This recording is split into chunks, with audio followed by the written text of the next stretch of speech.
Hey everybody, Christine Danchuk here with Greg Rummel from Irvine, California. And Greg reached out to us. He wanted the Danchuk family to sign this photo of his and his father's beautiful 55 Chevy. And of course we were honored to sign because we just love our customers, and we wanted to hear the story behind this car that he's been working on with his father over the years. So Greg, tell us a little bit about it. Well, funny thing was when I was driving to high school in about the year 2000, and I just saw this 55 that was on someone's trailer, and I called my dad and said, "We've got to get this car." And of course, he was at work at the time, so he said, "Okay, well, we'll check it out later tonight." So sure enough, we go back, look for the car, and it had already sold, and we didn't even know it was for sale. So about a month later, at the Puyallup car show, the Good Guys car show, we found it for sale. And so it was just kind of fate that it worked out that way. It was fun to finally have a project. But of course, no power steering, no power brakes.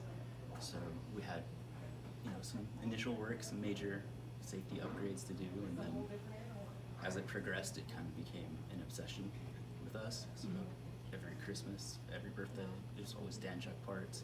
That's all he wanted, that's all he asked for. So finally, we completed the car with nothing but Danchuk parts. Wow. And then how old were you when you first started the car? You were young. So I was 17. Oh, wow. Yeah, so I was 17 when we started it. And pretty much just finished it up this year. Wow. So what's your favorite memory that you have working on the car with your father? Oh man, all the busted knuckles. I think there's just so many, just different things. I think insisting on installing the seatbelts was probably good. So your dad didn't want to put seatbelts in at first, or? Hesitated a little bit, I think. But no, that was fun.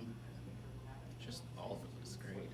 I can't really single down one specific thing. So is the car finished now? It looks finished. Is there anything else that you want to add, or? It's finished. I'm sure he'll come up with something sometime, but that's why we had to get this.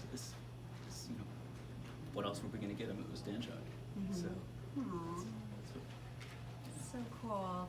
So yeah, that's why we just, I love hearing stories about the cars and the restoration process, because there's just so many cool memories that are made and can be passed on from generation to generation through the different stories. I just think it's so cool to hear how putting the car together, all the different cool memories that you make. So, all right, you guys, well, thanks for listening to Greg's story, and we'll talk to you soon, y'all. Okay, bye.